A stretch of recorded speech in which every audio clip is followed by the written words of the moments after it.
Um dos grandes desafios de um regime democrático é a conciliação entre liberdade e ordem. Não é fácil conciliar uma coisa com a outra tal.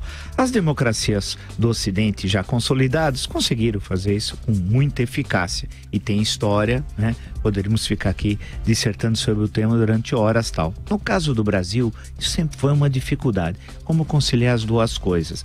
Nós tivemos um momento de ordem sem nenhuma liberdade, né? E por outro lado, vivemos hoje um momento de amplas liberdades, como nunca na história do Brasil republicano, vale destacar, mas com pouca ordem. E todo mundo vê isso de uma forma ou de outra. Essa ordem no sentido mais amplo possível. Desde a questão da segurança pública, a pessoa não se sentir segura na sua casa, no seu trabalho, circulando pelas cidades, viajando, trabalhando, etc. tal, como também quando acompanha o noticiário e vê que autoridades tratam da coisa pública como se fosse coisa privada, o que representa uma desordem. Hoje mesmo nós comentamos aqui uma malfadada entrevista do ministro da Justiça, o senhor desconhecido de todos os brasileiros, chamado Torquato Jardim, que se ele sair na rua ninguém sabe quem ele é, e ele disse com a maior tranquilidade em uma entrevista que os comandantes da Polícia Militar do Rio de Janeiro são sócios do crime organizado. Disse isso. E ficar eles por elas. Então ele devia agir, né? Se ele disse que primeiro ele devia fazer um inquérito, solicitar a abertura do inquérito. Segundo, caso eles são sócios e estão cometendo crimes, e tem de ser presos imediatamente, porque eles colocam em risco a ordem pública, tal. Disse isso, portanto, revelando a absoluta desordem do Estado brasileiro.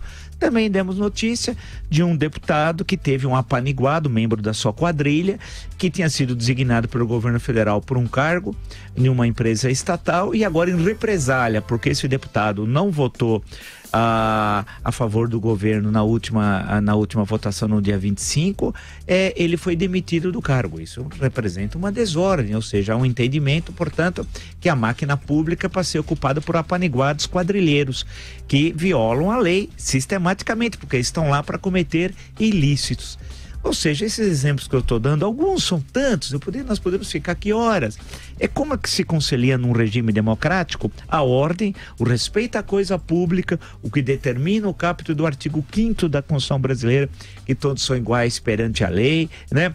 Com a liberdade. Liberdade que é muito importante, da gente poder assistir o filme que nós queremos, ler o que nós desejamos, circular livremente, emitir opinião, tendo responsabilidade sobre a opinião, evidentemente.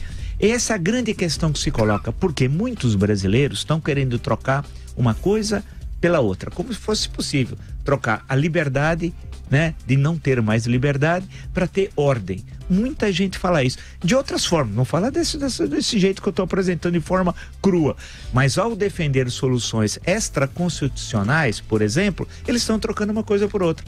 Eles querem o restabelecimento da ordem, e tem razão, mas abdicam da liberdade. Então o grande desafio é como conciliar uma coisa com outra. Não é fácil. Como elite política que nós temos, eu reconheço que é difícil. E eu falo elite política dos três poderes, que para mim o poder judiciário é político, né? O legislativo é político, o executivo é político. Ou seja, nós temos uma elite dos três poderes e entranhada na estrutura de Estado, na União, governos nas 27 unidades da Federação e nos quase 6 mil municípios brasileiros, que grande parte dela é corrupta. Então, como resolver essa contradição? Como permitir que nós possamos viver no Brasil com ordem, mas também com liberdade?